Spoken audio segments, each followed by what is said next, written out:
Why is it that Nigerians don't like hearing the truth? There is nothing Kemi Badenoch has said about Nigeria that is not true. When I was in Nigeria, I was kidnapped by the police in Abuja, myself and my brother, in the heart of Abuja, in Wuse 2.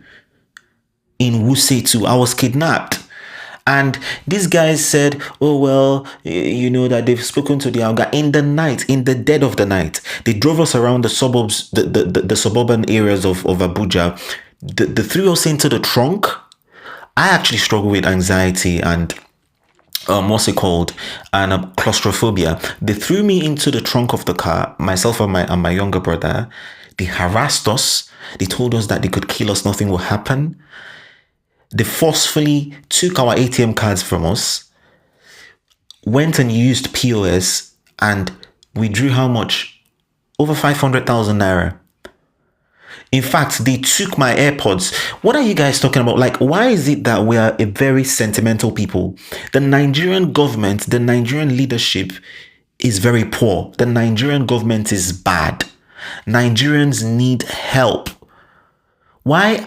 I understand. I might understand the political reasons why people do not like Kemi, but she's saying the truth. And I love the fact that she's saying the truth on a global platform so that people will see Nigeria for what Nigeria is. And by the way, when I talk about Nigeria, I'm not talking about Nigerians. Nigerians are great people, but we have a very ugly, impish set of political leaders.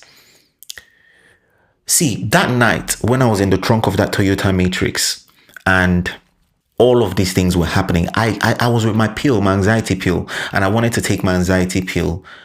And one of the policemen stopped me and he said, you think you want to commit suicide here? You know, it'll be here where you go commit suicide.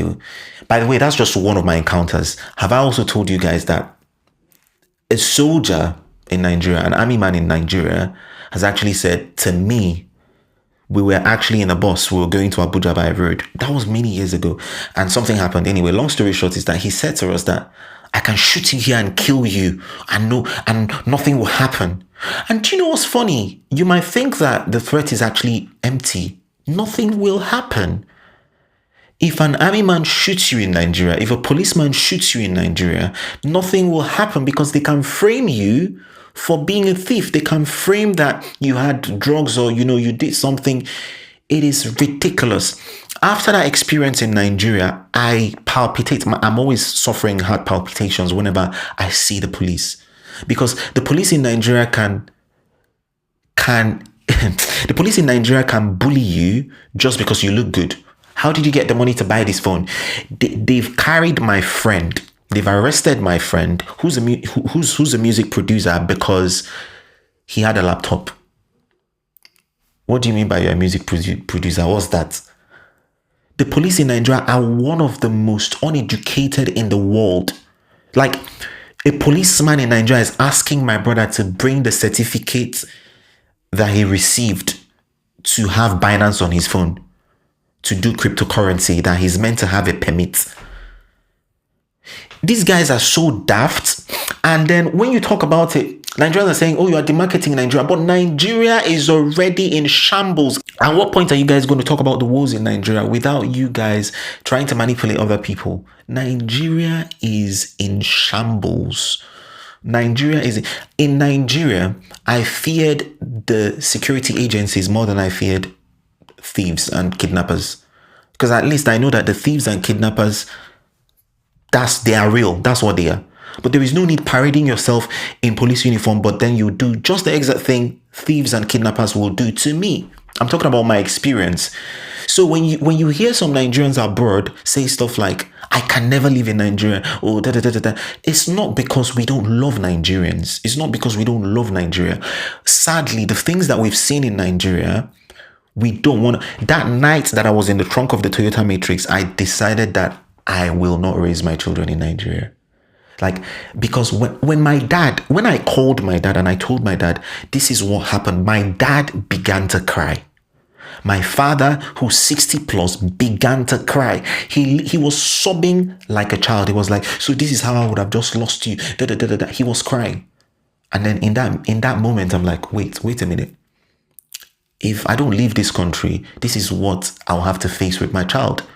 In Nigeria, you can be arrested because you have tattoos, because you have dreadlocks, because just because you look good.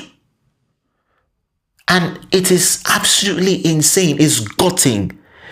And I don't understand the Nigerian people who want to keep on defending Nigeria. Everybody knows that Nigerians are great people.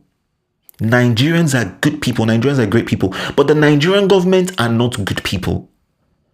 That my younger brother had the EFCC come into his compound where he lives.